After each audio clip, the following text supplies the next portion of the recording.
Alhamdulillah. Alhamdulillahi Rabbil Alameen.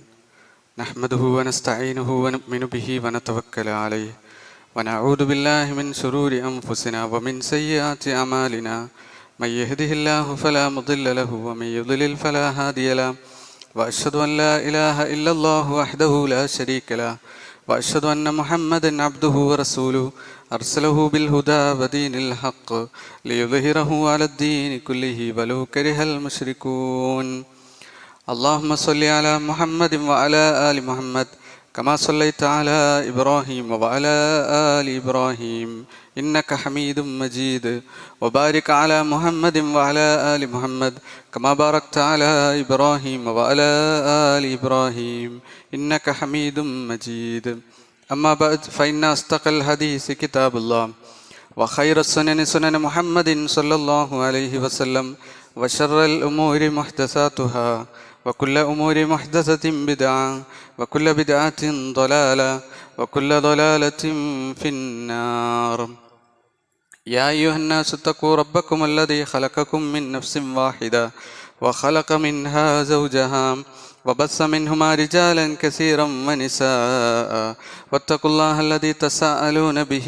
والأرحام إن الله كان عليكم رقيبا أعوذ بالله السميع العليم من الشيطان الرجيم بسم الله الرحمن الرحيم يا أيها الذين آمنوا اتقوا الله حق تقاته ولا تموتن إلا وأنتم مسلمون വിശ്വാസികളെ, അള്ളാഹു സുബ്ഹാനഹു വ തആലയെ ഭയപ്പെട്ടുകൊണ്ട് അവൻ്റെ വിധിവിലക്കുകൾ പാലിച്ചുകൊണ്ട് ജീവിക്കണമെന്ന് സ്വന്തത്തോടെന്ന പോലെ നിങ്ങൾ ഓരോരുത്തരോടും വസിയത്ത് ചെയ്യുകയാണ്, ഉപദേശിക്കുകയാണ്.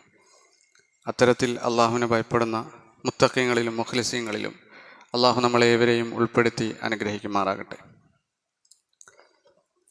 ഹജ്ജുമായി ബന്ധപ്പെട്ട് നമ്മളുടെ ഓരോ സ്മരണകളും അവിടെ ഇബ്രാഹിം നബി അലൈഹിസ്സലാമയുടെ മാതൃക കടന്നു വരുന്നു എന്നുള്ളത് നമ്മളെപ്പോഴും ശ്രദ്ധിക്കുന്ന ഒരു കാര്യമാണ്.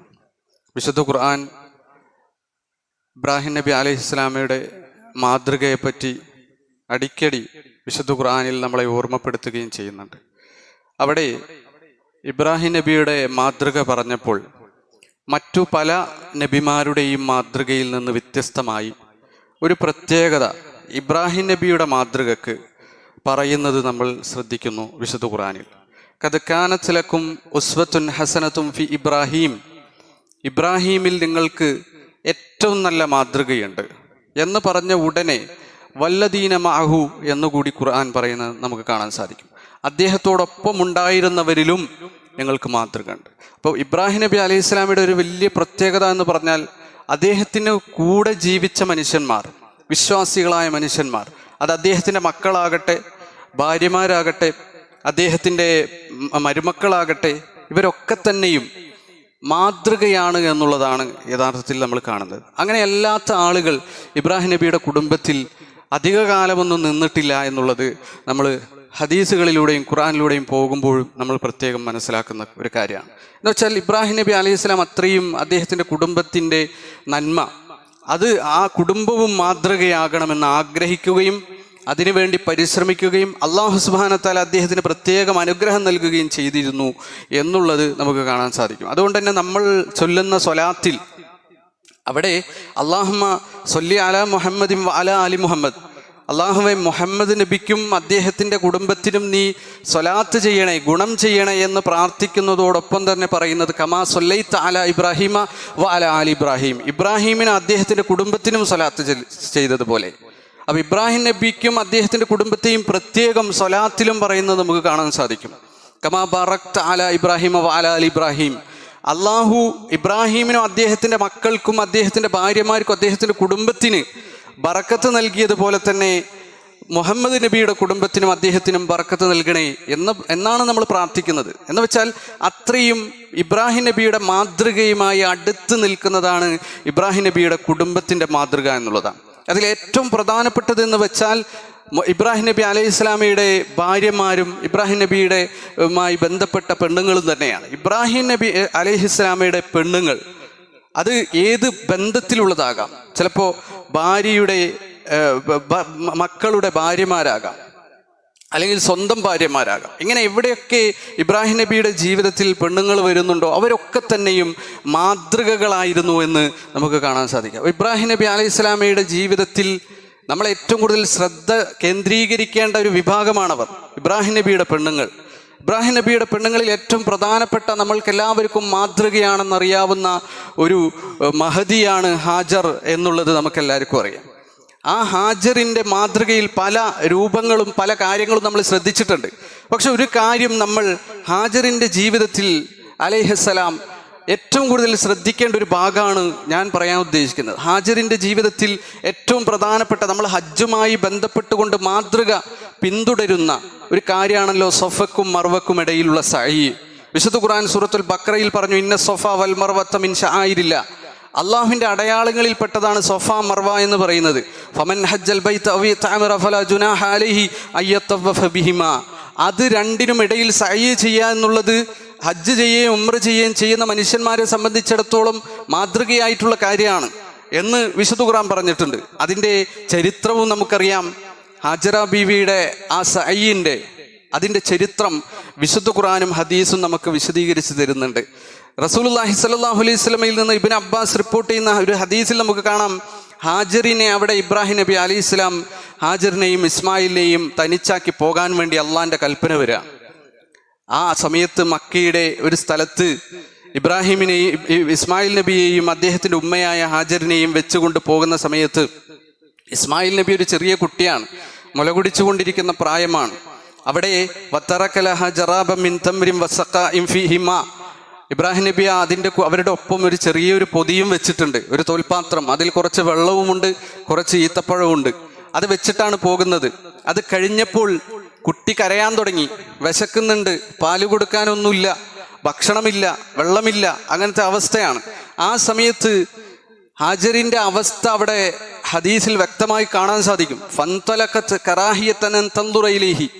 ഹാജറിന് ആ കരയുന്ന കുട്ടിയെ നോക്കാൻ വിഷമം, അത് ആ കുട്ടിയുടെ മുഖത്ത് നോക്കാൻ സങ്കടമായിട്ട് ഹാജർ അവിടെ നിന്ന് നീങ്ങിപ്പോകാണ്. നീങ്ങിയിട്ട് തൊട്ടടുത്ത് സൊഫ കണ്ടു, ഏറ്റവും അടുത്ത് നിൽക്കുന്ന മല അതാണ്. അവിടേക്ക് കയറി അവിടെ നിന്നു. എന്നിട്ട് സുമ്മസ്തഖബലത്തിൽ വാദി, എല്ലായിടത്തും നോക്കാണ്. എന്തെങ്കിലും ഒന്ന് കണ്ണിൽപ്പെട്ടാൽ അവിടെ ചെന്ന് ആ ഭക്ഷണം അല്ലെങ്കിൽ ആ ചെടി എടുത്തുകൊണ്ട് വന്ന് അതിലെ ഫലങ്ങൾ കൊടുക്കാം, എന്തെങ്കിലും ചെയ്യാൻ വേണ്ടി അങ്ങനെ നോക്കുകയാണ്. ഫലം തറാഹദൻ, ഒരാളെയും കണ്ടില്ല, ആരും സഹായത്തിനില്ല. ഫഹബിത്തത്ത്, അവർ സൊഫയിൽ നിന്ന് അടിയിലേക്ക് ഇറങ്ങി. എന്നിട്ട് അകലെയുള്ള മർവയിലേക്ക് പോകാണ്. അവിടെയും നിന്നു, ആളുകൾ നോക്കി, ആരെയും കാണുന്നില്ല.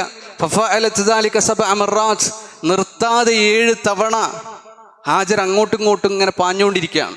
ഇതിനെയാണ് സഅയ് എന്ന് പറയുക. സഅയ് എന്ന് പറഞ്ഞിട്ടുണ്ടെങ്കിൽ അതിൻ്റെ അർത്ഥം തന്നെ ഫിഖ്ഹിൽ കാണുന്നത് അൽ ഇസ്റാഉ ഫിൽ മശീദ് വഹുവ ദൂനൽ ജരി, നടക്കുക എന്നുള്ളതല്ല, കുറച്ച് വേഗതയിൽ നടക്കുക, അതാണ് സഅയ് എന്ന് പറഞ്ഞാൽ. ആ ഹാജറിൻ്റെ പരക്കമ്പാച്ചിലിൻ്റെ സ്വഭാവം തന്നെ ആ സഅയിലുണ്ട്. അങ്ങനെ തിരക്ക് കൂട്ടി അങ്ങോട്ടും ഇങ്ങോട്ടും നടക്കുകയാണ് ആ സ്ത്രീ, 7 തവണ അങ്ങോട്ടും ഇങ്ങോട്ടും നടക്കുകയാണ്. എന്നിട്ട് ഇത് പറഞ്ഞിട്ട് റസൂലുള്ളാഹി സ്വല്ലല്ലാഹു അലൈഹി വസല്ലം പറഞ്ഞു, ഫലിദാലിക സഅന്നാസു ബൈനഹുമാ.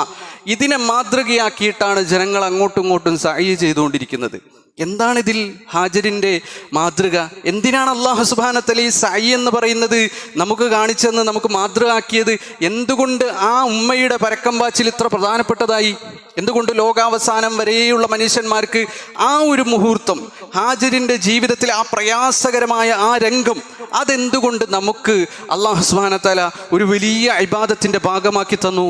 അതിന് കാരണം മക്കൾക്ക് വേണ്ടി ഒരു മാതാവിൻ്റെ പരക്കം പാച്ചിലാണ് അത് എന്ന് നമുക്ക് കാണാൻ സാധിക്കും. മകന് വേണ്ടി കഷ്ടപ്പെടുന്ന ഒരു ഉമ്മയുടെ വേദനയും പ്രയാസവും നമ്മൾ അനുഭവിക്കുകയാണതിൽ. ആ ഉമ്മ അങ്ങോട്ടും ഇങ്ങോട്ടും ഓടുന്നത് മക്കൾക്ക് വേണ്ടിയാണ്. ഒരു ഉമ്മയെ സംബന്ധിച്ചിടത്തോളം അത്രയും പ്രധാനപ്പെട്ടതായിരിക്കണം, ഒരു മാതാവിനെ സംബന്ധിച്ചിടത്തോളം ഏറ്റവും പ്രധാനപ്പെട്ട വൈകാരികമായ പ്രശ്നമായിരിക്കണം സ്വന്തം മക്കളുടെ ക്ഷേമം. ആ ക്ഷേമത്തിൽ ഏറ്റവും പ്രധാനപ്പെട്ടത് ഭക്ഷണമാണ്, അതിലൊരു സംശയവുമില്ല. മക്കൾക്ക് നല്ല ന്യൂട്രീഷനുള്ള ഭക്ഷണം കിട്ടുക, അത് കൊടുക്കുക, അവരുടെ വളർച്ചയിൽ ഒരു തടസ്സവും വരാതെ അവർക്ക് ശാരീരികമായും മാനസികമായും ആരോഗ്യമുണ്ടാക്കുന്ന ഭക്ഷണം കൊടുക്കാൻ വേണ്ടി ഒരു ഉമ്മയുടെ പരക്കം പാച്ചിൽ, അതല്ലേ യഥാർത്ഥത്തിൽ ഹാജറിൻ്റെ ആ സഅയിലൂടെ നമ്മൾ കാണുന്നത്. ഇത് നമ്മളെ സംബന്ധിച്ചിടത്തോളം ഏറ്റവും പ്രധാനപ്പെട്ട ഒരു പാഠാണ്. ഇന്നത്തെ ഉമ്മമാർക്ക് ഏറ്റവും കൂടുതൽ പ്രാധാന്യത്തോടു കൂടി അവർ കാണേണ്ട ഒരു പാഠം. ഇന്ന് മക്കളുടെ ഭക്ഷണത്തിൻ്റെ കാര്യത്തിൽ, അവർക്ക് വേണ്ടി പണിയെടുക്കുന്ന കാര്യത്തിൽ, അവർക്ക് വേണ്ടി അടുക്കളയിൽ കുറച്ച് പുക കൊള്ളുന്ന കാര്യത്തിൽ അറച്ചു നിൽക്കുന്ന, അതിൽ പ്രയാസം തോന്നുന്ന ഉമ്മമാരുണ്ടായി വന്നുകൊണ്ടിരിക്കുന്നു എന്നുള്ളത് ഖേദകരമായൊരു കാര്യമാണ്. ഞാൻ ഇനി പറയാൻ പോകുന്ന കാര്യങ്ങൾ മിക്കവാറും പലർക്കും വളരെ വിഷമം തോന്നും. പക്ഷേ പറയാതിരിക്കാൻ വയ്യ. അങ്ങനത്തെ ഒരു കാലഘട്ടത്തിലൂടെയാണ് നമ്മൾ കടന്നു പോകുന്നത്. പണ്ടത്തെ ഉമ്മമാരും ഇന്നത്തെ ഉമ്മമാരും തമ്മിലുള്ള, അത് പ്രായവ്യത്യാസമൊന്നുമില്ല, ഇന്നത്തെ ഉമ്മമാരും പണ്ടത്തെ ഉമ്മമാരും തമ്മിലുള്ള വ്യത്യാസം എന്ന് പറഞ്ഞാൽ, എനിക്ക് തോന്നിയിട്ടുള്ളൊരു ഏറ്റവും വലിയ വ്യത്യാസം എന്ന് പറഞ്ഞാൽ, അന്നത്തെ ഉമ്മമാർക്ക് മക്കൾക്ക് വേണ്ടി ഓരോന്നും ചെയ്തു കൊടുക്കുക എന്നുള്ളത് ഒരു ആസ്വാദനമായിരുന്നു എന്നുള്ളതാണ്. ഒരു മോളുടെ മുടി ചീകി കൊടുക്കുക, അതിൽ പേനൊന്ന് എടുത്തു കൊടുക്കുക, മുടി കെട്ടിക്കൊടുക്കുക, മുടഞ്ഞു കൊടുക്കുക, ഇതൊക്കെ ഒരു ആസ്വാദനമായിരുന്നു അന്നത്തെ ഉമ്മമാർക്ക്. അന്നത്തെ ഉമ്മമാരത് വളരെ ആസ്വദിച്ചിരുന്ന പ്രവർത്തനങ്ങളാണ്. അവർക്കൊരു പണിയായിരുന്നില്ല അത് അവർക്ക് പണി എന്ന് പറഞ്ഞാൽ മറ്റു കാര്യങ്ങളാണ്. ഇത് അവർക്ക് പണിയൊക്കെ കഴിഞ്ഞിട്ട് ചെയ്യാനുള്ള ആസ്വാദ്യകരമായ കാര്യമായിരുന്നു. ഇന്ന് മക്കൾക്ക് വേണ്ടി എന്തെങ്കിലും ചെയ്തു കൊടുക്കുക, ഒരു മകൾക്ക് വേണ്ടിയിട്ട് മുടി ചീക കൊടുക്കുക, പേൻ ചകഞ്ഞു കൊടുക്കുക, അതുപോലെ തന്നെ മുടി കെട്ടി കൊടുക്കുക, ഇതുപോലും ഇന്ന് പണിയായിട്ടാണ് ഇന്നത്തെ ഉമ്മമാർക്ക് അനുഭവപ്പെടുന്നത് എന്നത് ഒരു യാഥാർത്ഥ്യമല്ലേ. പിന്നെ എന്താണ് അവർക്ക് ഇന്ന് ഏറ്റവും ആസ്വാദ്യകരമായ കാര്യം? മക്കൾക്ക് വേണ്ടിയുള്ളതും പണിയാണ്. അത് കഴിഞ്ഞ് സ്വന്തത്തിന് ആസ്വാദനം കിട്ടുക എന്ന് പറഞ്ഞാൽ ഒറ്റക്കിരുന്ന് മൊബൈൽ നോക്കുക, സോഷ്യൽ മീഡിയയിൽ ചകയുക, ഇതൊക്കെയാണ് ഇന്ന് മീ ടൈം എന്നാണ് ഇന്ന് അതിന് ആധുനികമായ ടേം, ആധുനികമായ പദം എന്ന് പറഞ്ഞാൽ മീ ടൈം. മീ ടൈം എന്ന് പറഞ്ഞാൽ ഒരാളും ഇല്ലാത്ത, ഒരു ബന്ധത്തിൻ്റെ നൂലാമാലയും ഇല്ലാതെ ഒറ്റക്കിരുന്ന് ചെയ്യുന്ന കാര്യങ്ങൾ. ഇതാണ് ഇന്ന് ഏറ്റവും ആസ്വാദ്യകരമായി, ഇന്ന് പരക്കെ ആസ്വാദ്യകരമായി കൊണ്ട് അനുഭവപ്പെടുന്ന കാര്യം. ഇത് ആണും പെണ്ണും ഇതിൽ ഒരു വ്യത്യാസമില്ല. പണ്ടത്തെ ഉപ്പമാർക്ക് മക്കൾക്ക് വേണ്ടിയിട്ട് ചെയ്യുന്ന കാര്യങ്ങളും വളരെ ആസ്വാദ്യകരമായിരുന്നു. ഇന്ന് അതും മാറിയിട്ടുണ്ട്. പക്ഷെ ഞാനിവിടെ പറയുന്നത് ഹാജറിൻ്റെ, ഇന്ന് നമ്മൾ ചർച്ച ചെയ്യുന്ന ഹാജറിൻ്റെ മാതൃകയാണ്. അവർ നമ്മൾക്ക് കാണിച്ചു തരുന്നത് മക്കൾക്ക് വേണ്ടി പണിയെടുക്കുന്നത് ആസ്വാദ്യകരമായി, അത് ഏറ്റവും പ്രധാനമായി കാണുന്ന ഉമ്മമാരുണ്ടാകണം എന്നുള്ളതാണ്. അത് ഇന്ന് നഷ്ടപ്പെട്ടു എന്നുള്ളത് ഏറ്റവും പ്രധാനപ്പെട്ട ഒരു കാര്യമാണ്. എൻ്റെ അനുഭവത്തിൽ തന്നെ ഒരു സംഭവം, ഒരു മോൻ, ആ മോനെ അവരുടെ രൂപം, അവരുടെ ശരീരം, ഇതൊക്കെ അവശ്യമായ രൂപത്തിൽ ഒരു മോനെ കണ്ടിട്ട് ഉപ്പയും ഉമ്മയും പ്രയാസപ്പെട്ട് സങ്കടപ്പെട്ട് ഡോക്ടറെ അടുത്ത് കാണിച്ചു. ഡോക്ടർമാരിൽ ചില ആളുകൾ പറഞ്ഞു ഇത് ക്യാൻസറിൻ്റെ ലക്ഷണമാണ്, ക്യാൻസറിന് ചികിത്സ തുടങ്ങണം എന്നൊക്കെ പറഞ്ഞു. ആ ചികിത്സ തുടങ്ങുന്നതിന് മുമ്പ് ഏതോ ഒരു ഡോക്ടർ, ഒരു പഴയ ഡോക്ടർ പോയി കണ്ടു. ആ ഡോക്ടർ പറഞ്ഞു ഈ കുട്ടിക്ക് ക്യാൻസർ ഒന്നുമില്ല, ഈ കുട്ടിയുടെ ശരീരവും അവരുടെ ശരീരത്തിൽ കാണുന്ന ലക്ഷണങ്ങളൊക്കെ അവർക്ക് മാൽന്യൂട്രീഷൻ ഉണ്ടായിട്ടാണ്. ന്യൂട്രീഷൻ എന്താ? പോഷകകരമായ ഭക്ഷണം കിട്ടാനിട്ടാണ്. ഇവരെന്താണ് രാവിലെ കഴിക്കുക, ഉച്ചക്ക് കഴിക്കുക, രാത്രി കഴിക്കുക, അതൊന്ന് പറഞ്ഞു തരണം. അപ്പോൾ ആ മാതാവ് പറഞ്ഞു കൊടുക്കുന്നത്, ഞാൻ തിരക്കിലായതുകൊണ്ട് എനിക്ക് രാവിലെ ഭക്ഷണം ഉണ്ടാക്കാൻ കഴിയില്ല, രാവിലെ എന്തെങ്കിലും ഒരു 5 മിനിറ്റ് കൊണ്ട് ഉണ്ടാക്കാൻ പറ്റുന്ന ഭക്ഷണം, അല്ലെങ്കിൽ എടുത്തു വെച്ച് വേഗം ഒഴിവാക്കാൻ പറ്റുന്ന ഭക്ഷണം, ഒന്നുകിൽ ബിസ്ക്കറ്റ് കൊടുക്കും, അല്ലെങ്കിൽ അത് പ്രോസസ്ഡ് ആയിട്ടുള്ള ഫുഡുകൾ കൊടുക്കും. പാക്കറ്റിൽ കിട്ടുന്ന ഭക്ഷണങ്ങൾ സ്ഥിരമായി കഴിച്ചുകൊണ്ടിരിക്കുകയാണ്. ഡോക്ടർ പറഞ്ഞു 3 നേരവും നല്ല ഭക്ഷണം വീട്ടിലുണ്ടാക്കി അവർക്ക് കൊടുക്കുക, പച്ചക്കറിയും ഇറച്ചിയും മുട്ടയും ഒക്കെ ചേർത്തിയിട്ട് കൊടുക്കുക. ഈ കുട്ടിക്ക് ക്യാൻസർ ഒന്നുമില്ല, ഇത് മര്യാദക്ക് ഭക്ഷണം കിട്ടാത്തതിൻ്റെ പ്രശ്നമാണ്. നിങ്ങളൊന്ന് ആലോചിച്ച് നോക്കുക. ഇങ്ങനെ അനുഭവിക്കുന്ന മക്കൾ നമ്മളുടെയൊക്കെ കുടുംബത്തിൽ, നമ്മളുടെയൊക്കെ ചുറ്റുപാടുമുണ്ട്. അവർക്കൊന്നും നല്ല ഭക്ഷണം കിട്ടുന്നില്ല. ഒരു കൗൺസിലിംഗ് നടത്തിയ സമയത്ത് കൗൺസിലിങ്ങിൽ വന്ന ഒരു പെൺകുട്ടി പറഞ്ഞത്, എൻ്റെ ജീവിതത്തിൽ ഓർമ്മ വെച്ച കാലം മുതൽ ബ്രേക്ക്ഫാസ്റ്റ് കിട്ടുന്നത് എനിക്ക് ഓർമ്മയില്ല. എപ്പോഴെങ്കിലും എവിടെയെങ്കിലും വിരുന്ന് പോയാൽ അവിടെ ഞാൻ ആർത്തിയോടുകൂടി പ്രഭാത ഭക്ഷണം കഴിക്കും. അത് കാണുമ്പോൾ ആ വിരുന്നുകാർ, ആതിഥേയർ അത്ഭുതപ്പെടും, എന്താ ഈ കുട്ടി ഇങ്ങനെ കഴിക്കുന്നത്? കാരണം രാവിലത്തെ ഭക്ഷണം ഇല്ലാതെയാകുന്ന അവസ്ഥയിലേക്ക് ഇന്ന് ഓരോ വീടുകളും മാറിപ്പോയിക്കൊണ്ടിരിക്കുകയാണ്. എന്തേ കാരണം? കൃത്യമായ ഉറക്കം വേണം, രാവിലെ എണീറ്റാൽ ഉടനെ പണി തുടങ്ങാൻ കഴിയില്ല.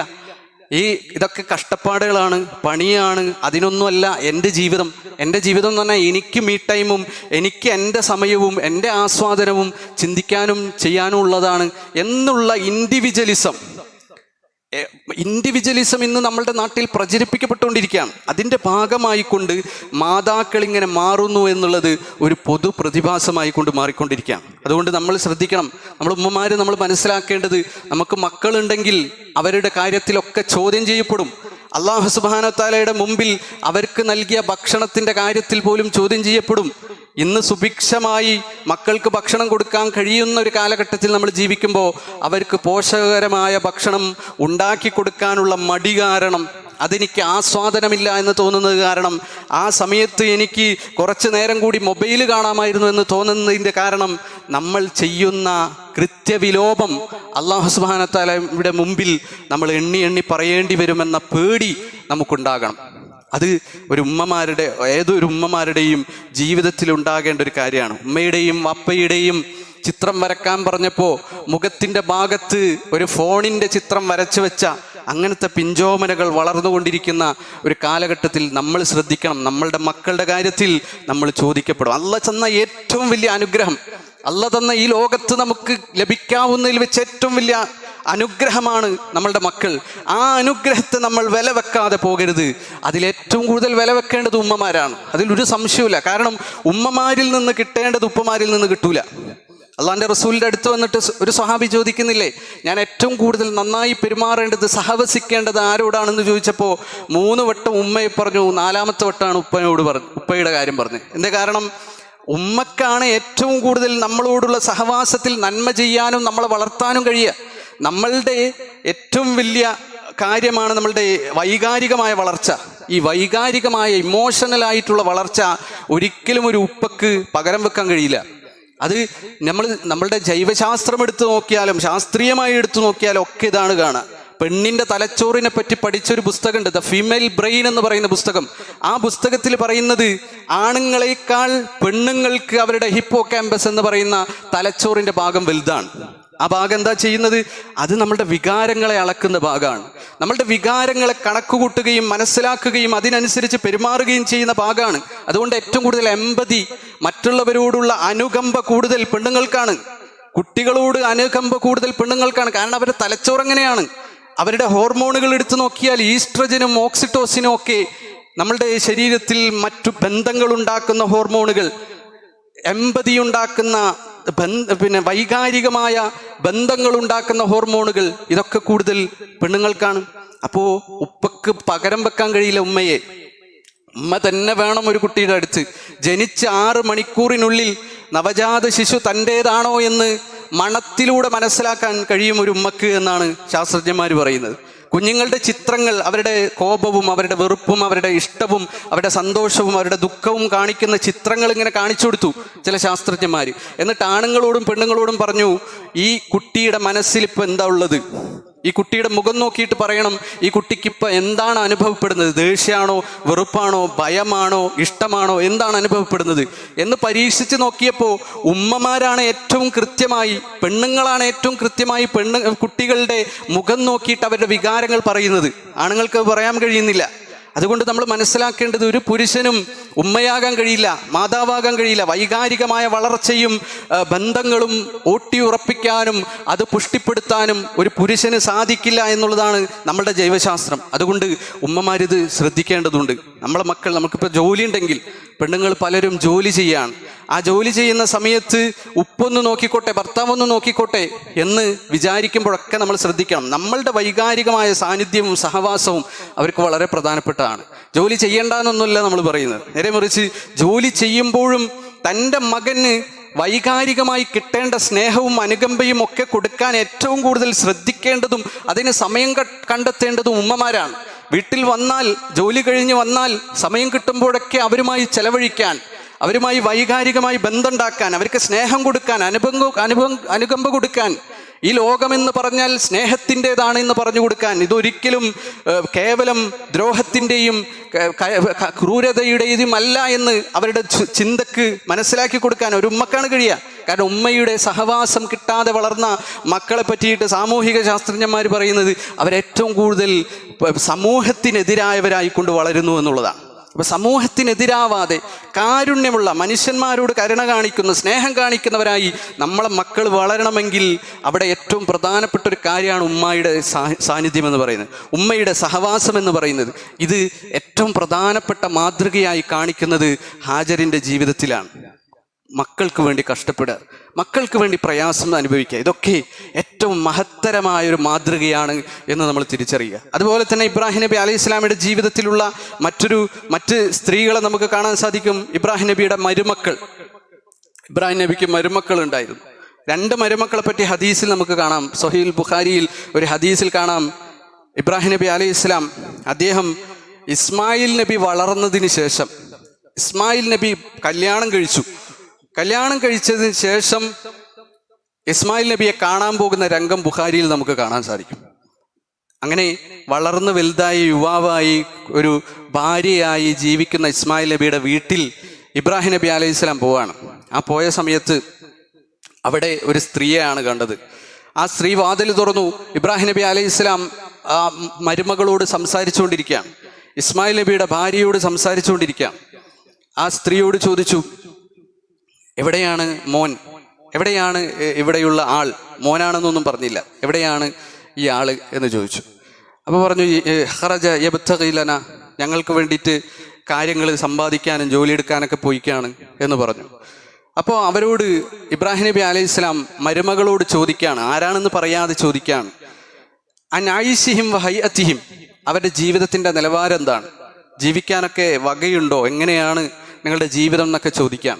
അപ്പോൾ ആ സ്ത്രീ ആരാണെന്നറിയാതെ ഏതോ ഒരു മനുഷ്യൻ വന്ന് സംസാരിച്ചപ്പോൾ തന്നെ ആ മനുഷ്യനോട് പറയാണ്, നഹ്നു ബിശർരിൻ, ഞങ്ങൾ ഏറ്റവും പ്രയാസകരമായ അവസ്ഥയിലാണ്, വനഹ്നു ഫീ ളൈഖിൻ വശിദ്ദത്തിൻ, ഞങ്ങൾ വളരെ കുടുസായിട്ടാണ് ജീവിക്കുന്നത്, വകയൊന്നും അധികമില്ല, വിശാലതയൊന്നുമില്ല ജീവിതത്തിന്, സമ്പത്തും ഇതൊക്കെ കുറവാണ് എന്ന് പരാതികൾ വശക്കത്തിയിലേഹി ഇബ്രാഹിം നബി അലൈഹി സ്വലാമയോട് പരാതികൾ ഇങ്ങനെ പറഞ്ഞുകൊണ്ടിരിക്കുകയാണ്. ഇബ്രാഹിം നബി അലൈഹി സ്വലാം അതൊക്കെ കേട്ടു. ഇബ്രാഹിം നബി അലൈഹി സ്വലാം തിരിച്ചു പോകുന്ന സമയത്ത് ആ സ്ത്രീ ചോദിച്ചു, ഇസ്മായിൽ വന്നാൽ എന്തെങ്കിലും പറയേണ്ടതുണ്ടോ എന്ന് ചോദിച്ചു. അപ്പോൾ ഇബ്രാഹിം നബി അലൈഹി സ്വലാം പറഞ്ഞു, അതെ, അദ്ദേഹം വന്നു കഴിഞ്ഞാൽ പറയണം, നിങ്ങളുടെ വീടിൻ്റെ വാതിൽ പലക മാറ്റാൻ വേണ്ടി പറയണം. അത് ആ വാതിൽ പലക മാറ്റാൻ പറഞ്ഞാൽ മതി, അത് ഇസ്മായിലിന് അത് മനസ്സിലാവും എന്ന് പറഞ്ഞുകൊണ്ട് ഇബ്രാഹിം നബി അലൈഹി സ്വലാം പോവാണ്. ഭർത്താവ് വന്നപ്പോൾ ഭാര്യ പറഞ്ഞു കൊടുക്കുകയാണ്, ഇങ്ങനെ ഒരാൾ വന്നിരുന്നു, വലിയ ഹൈറ്റുള്ള ഒരു മനുഷ്യൻ, അയാൾ വന്നിട്ട് കുറേ സംസാരിച്ചു, ഞാൻ പലതും ഇങ്ങനെ സംസാരിച്ച കൂട്ടത്തിൽ അയാൾ എന്നോട് പറഞ്ഞു, നിങ്ങളോട് പറയാൻ, നിങ്ങളുടെ വീടിൻ്റെ വാതിൽ പലക അത്തബത്ത ബാബിക്, നിന്റെ വീടിൻ്റെ വാതിൽ പലക മാറ്റണം എന്ന് ഒരു വസിയത്തും തന്നിട്ടാണ് അയാൾ പോയത് എന്ന് പറഞ്ഞു.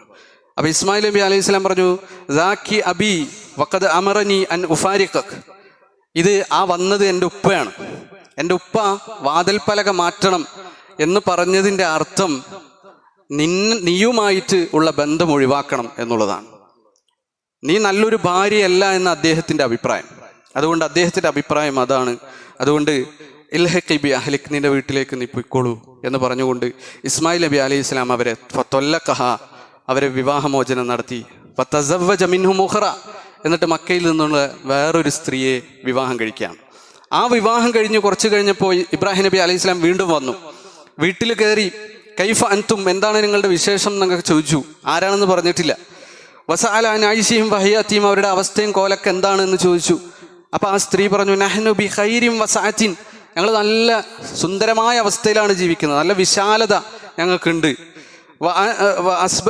അസ്നത്ത് അല്ലാഹു അലി, അള്ളാഹു സുബ്ഹാനഹു വ തആല ഒരുപാട് നിഅമത്തുകൾ ഞങ്ങൾക്ക് നൽകിയിട്ടുണ്ട്.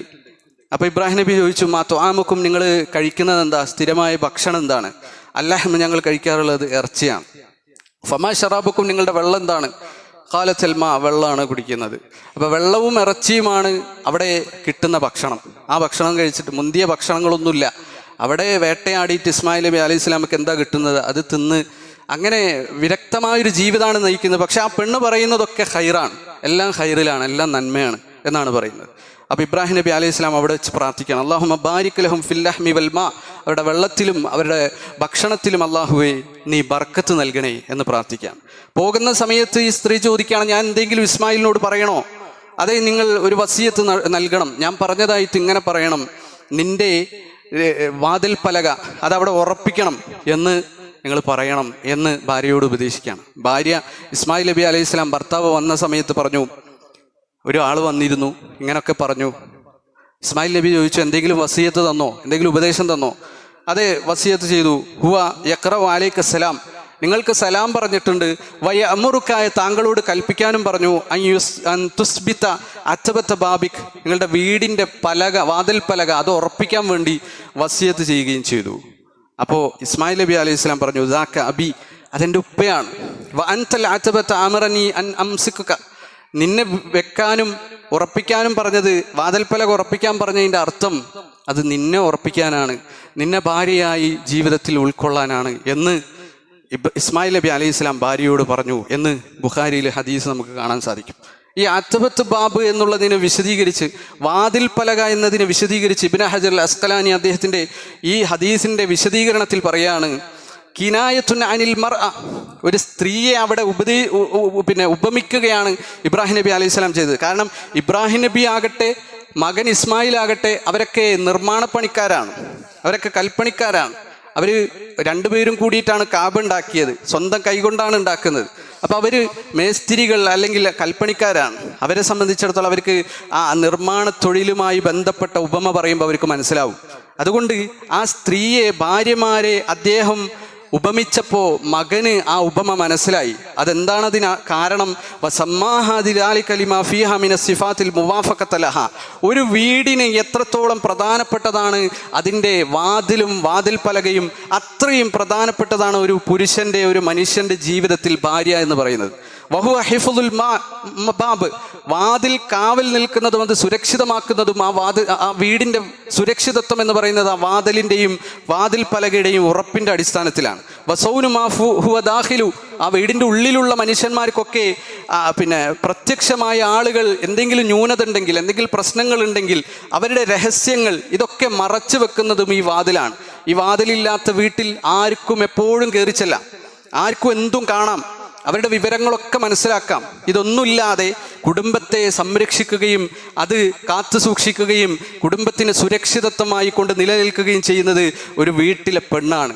ആ പെണ്ണ് അങ്ങനെ ആയില്ല എങ്കിൽ ആ വാതിൽ പലക ദുർബലമാണ് എന്ന് ഇബ്രാഹിം നബി അലൈഹി സ്വലാം പഠിപ്പിക്കുകയാണ്. അപ്പോൾ നമ്മൾ ചിന്തിക്കേണ്ടത്, ഇബ്രാഹിം നബി അലൈഹി സ്വലാമയുടെ വീട്ടിലെ പെണ്ണുങ്ങൾ എന്ന് പറഞ്ഞാൽ ആ വീട്ടിലുള്ള പ്രശ്നങ്ങളും പ്രയാസങ്ങളും കുഴപ്പങ്ങളും ഒക്കെ പ്രചരിപ്പിക്കുന്ന ആളുകളായിരുന്നില്ല. ആളുകൾ കാണുമ്പോൾ, മനുഷ്യന്മാർ കാണുമ്പോൾ ഏറ്റവും സുരക്ഷിതവും സന്തോഷവും കൂടി ജീവിക്കുന്ന ഒരു കുടുംബത്തെയാണ് യഥാർത്ഥത്തിൽ മറ്റുള്ളവരൊക്കെ കാണുന്നത്. ആ രൂപത്തിൽ നമ്മളുടെ വീടിൻ്റെ കാവൽക്കാരായി കൊണ്ട് മാറാൻ പെണ്ണുങ്ങൾക്ക് സാധിക്കണമെന്നുള്ള സന്ദേശമാണ് ഇബ്രാഹിം നബി അലൈഹി സ്വലാമയുടെ മരുമകൾ അല്ലെങ്കിൽ മരുമക്കളിലൂടെ അള്ളാഹുവിൻ്റെ റസൂൽ സല്ലല്ലാഹു അലൈഹി വസല്ലം നമുക്ക് പഠിപ്പിച്ചു തരുന്നത്. ആ രൂപത്തിൽ നമ്മുടെ ജീവിതത്തെ സംസ്കരിക്കാനും ആ പെണ്ണുങ്ങളുടെ മാതൃക ഉൾക്കൊള്ളാനും അള്ളാഹു സുബ്ഹാനഹു വ തആല നമുക്ക് തൗഫീഖ് നൽകി അനുഗ്രഹിക്കുമാറാകട്ടെ.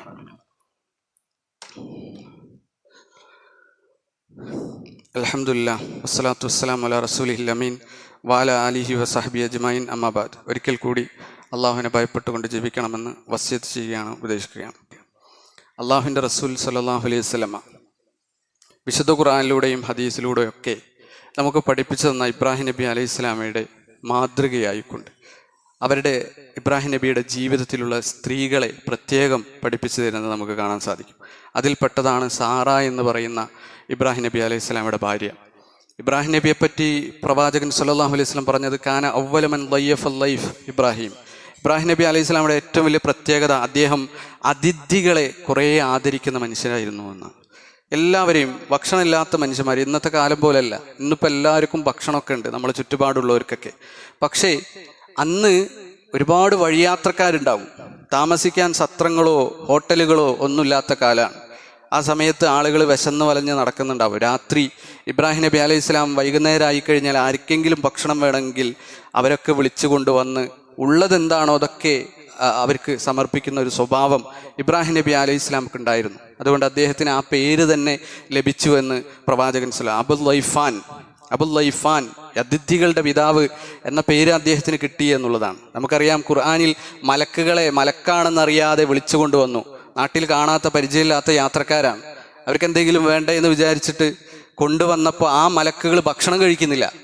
അപ്പോഴാണ് ആ മലക്കുകൾ പറയുന്നത്, ഞങ്ങൾ മലക്കുകളാണ്, ഞങ്ങൾ ഭക്ഷണം കഴിക്കില്ല, ഞങ്ങൾ വന്നത് നിങ്ങൾക്കൊരു കുട്ടി പിറക്കാൻ പോകുന്നുണ്ട് എന്ന് സന്തോഷ വാർത്ത അറിയിക്കാനും ലൂത്തിൻ്റെ സമൂഹത്തിൽ ശിക്ഷ നടപ്പാക്കാനുമാണ്. ഇത് ഖുർആനിൽ പരാമർശിക്കപ്പെട്ട സംഭവമാണ്. അപ്പോൾ ഇബ്രാഹിം നബിയുടെ ഒരു സ്വഭാവമായിരുന്നു ആളുകളെ കൊണ്ടുവരിക വീട്ടിൽ, എന്നിട്ട് അവർക്കൊക്കെ ഭക്ഷണം നൽകുക. ഉദാരമായി സംഭാവന ചെയ്തിരുന്ന, ആളുകൾക്ക് ഒരുപാട് വിളമ്പിക്കൊടുത്തിരുന്ന, ഭക്ഷണം കൊടുത്തിരുന്ന മനുഷ്യനായിരുന്നു ഇബ്രാഹിം നബി അലൈഹി സ്വലാം.